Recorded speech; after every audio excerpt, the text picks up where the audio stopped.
మాగంటి గోపీనాథ్ గారికి నాకు సుమారు 30 సంవత్సరాల నుండి ఆయన తెలుగు యువతలో పనిచేసేటప్పుడు, నేను యువజన కాంగ్రెస్లో పనిచేసేటప్పుడు మా ఇద్దరం కూడా న్యూ ఎమ్మెల్యే క్వార్టర్స్లో తరచూ కలుసుకునే వాళ్ళము.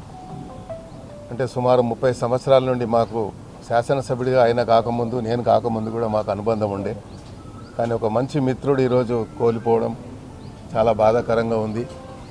ప్రధానంగా గ్రేటర్ హైదరాబాద్ ప్రజలకే కాదు, జూబ్లీహిల్స్ నియోజకవర్గం ప్రజలకి, అదేవిధంగా బీఆర్ఎస్ పార్టీకి కూడా వాళ్లకు తీరని లోటుగా నేను భావిస్తూ ఉన్నాను.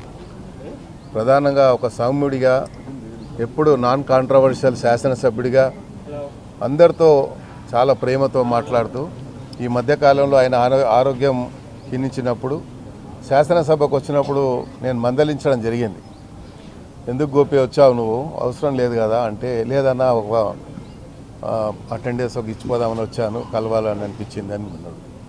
మాస్క్ లేకుండా వచ్చాడు. మళ్ళీ ఈ మధ్యకాలంలో కొన్ని ఫంక్షన్స్లలో కానీ అక్కడ ఇక్కడ తిరుగుతూ ఉంటే 2-3 మ్యారేజ్లలో కలిశాడు మాస్క్ లేకుండా. అప్పుడు కూడా నేను మందలిచ్చాను. కానీ ఎప్పుడు నిరంతరం ప్రజల మధ్యలో ఉండాలి, ప్రజలకు సేవ చేయాలన్నట్టు ఒక సంకల్పంతో ముందుకు పోయేటువంటి వ్యక్తి కాబట్టి ఆయన ఆరోగ్యాన్ని కూడా ఆయన లెక్క చేయకుండా ప్రజల మధ్యలో ఉండి ఈరోజు మనందరికీ దూరం అయ్యాడు.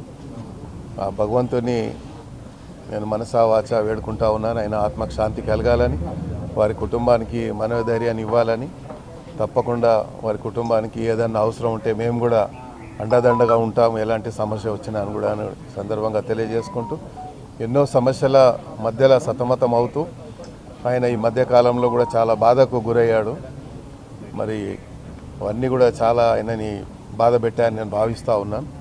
ఏదేమైనప్పటికీ ఈరోజు ఆయన లేకపోవడం అనేది గ్రేటర్ హైదరాబాద్ ప్రజలందరికీ కూడా తీరని లోటుగా నేను భావిస్తూ, మరి ఒకసారి ఆయన ఆత్మకు శాంతి కలగాలని, ఆ భగవంతుడైన కుటుంబానికి మనోధైర్యాన్ని ఇవ్వాలని మనస్ఫూర్తిగా కోరుకుంటున్నాను.